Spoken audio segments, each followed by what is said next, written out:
আসসালামু আলাইকুম রাহমাতুল্লাহ। সম্মানিত দিনী ভাই ও বোনেরা, আজকে আমি আরও একটা হাদিসের গল্প নিয়ে এসেছি। গল্পটি হচ্ছে খলিফার অজস্রে কান্না। কবর দেখে কেন খলিফার অজস্রে কান্না করেছিল, কি ছিল সেই কবরে।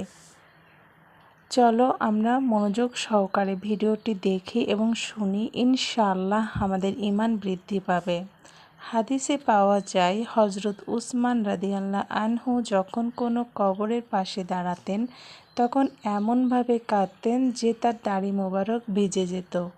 ওনাকে এভাবে কাঁদতে দেখে একবার একজন জিজ্ঞাসা করলেন, আপনি জান্নাত ও জাহান্নাম স্মরণ করে এত কাঁদেন কেন? আপনি জান্নাত ও জাহান্নাম স্মরণ করে এত কাঁদেন যে যতটা কাঁদেন কবর দেখে, এর কারণ কি? উত্তরে তিনি বললেন, রাসূল সাল্লাল্লাহু আলাইহি ওয়াসাল্লাম বলেছেন, কবর হচ্ছে আখিরাতের প্রথম ধাপ।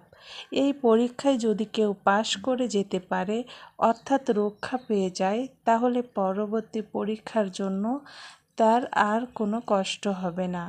আর এখানে যদি কেউ রক্ষা না পায়, তাহলে পরবর্তী সব ঘাটি তার জন্য খুবই কঠিন হবে।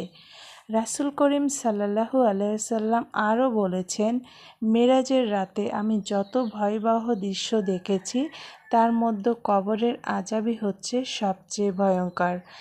এই যদি হয় রাসূল সাল্লাল্লাহু আলাইহি ওয়াসাল্লামের প্রিয় খলিফার অবস্থা, তাহলে আমাদের কি হবে একবার ভাবুন তো।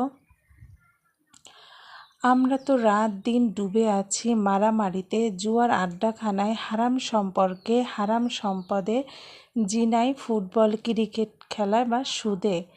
তাহলে আমাদের সেই কঠিন পথ কতটা ভয়াবহ হবে ভাবুন তো। অবস্থা এমন, এগুলো ভাববার সময়ও আমাদের হাতে নেই। হায় আফসোস।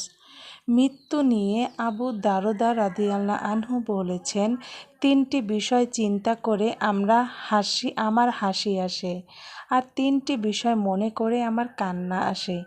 যা আমাকে হাসায় তা হলো সেই ব্যক্তি যে দুনিয়াকে আঁকড়ে ধরে আছে অথচ মৃত্যু তাকে খুঁজে বেড়াচ্ছে। সেই ব্যক্তি যে উদাসীন অথচ সে মৃত্যুর দৃষ্টির বাহিরে নয়। আর সেই ব্যক্তি যার মুখে হাসি অথচ সে জানল না সে আল্লাহকে সন্তুষ্ট করছে নাকি রাগান্বিত করছে। আর যা আমাকে কাঁদায় তা হলো প্রিয় নবী সাল্লাল্লাহু আলাইহি ওয়াসাল্লাম ও তার সাহাবীগণের যন্ত্রণা, মৃত্যুর কষ্টের কথা মনে করে তাদের আর্তনাদ, বিচার দিবসে যেদিন মানুষের লুকানো সব কিছু প্রকাশ পাবে সেদিনের কথা মনে করে তাদের ক্রন্দন।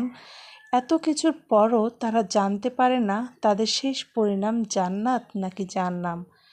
এবার মৃত ব্যক্তিকে দেখতে গিয়ে হাসান বসরি রাদিয়াল্লাহু আনহু কি হয়েছিল, চলুন সেটাও একটু জেনে নেই।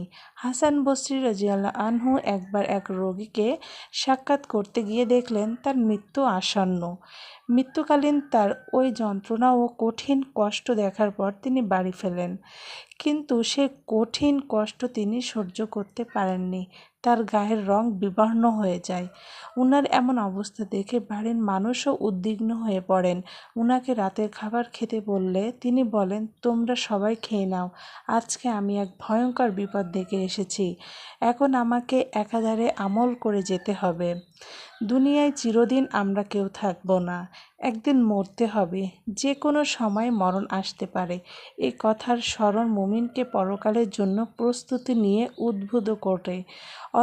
অস্থায়ী ধোঁকাবাজি, ধুলির ধরাতেও মায়াময় সংসারে উদাসীন ভোগমত্তা ও দুনিয়ার ভোগবিলাস আমাদের সেই হতে সুদূরে রাখে।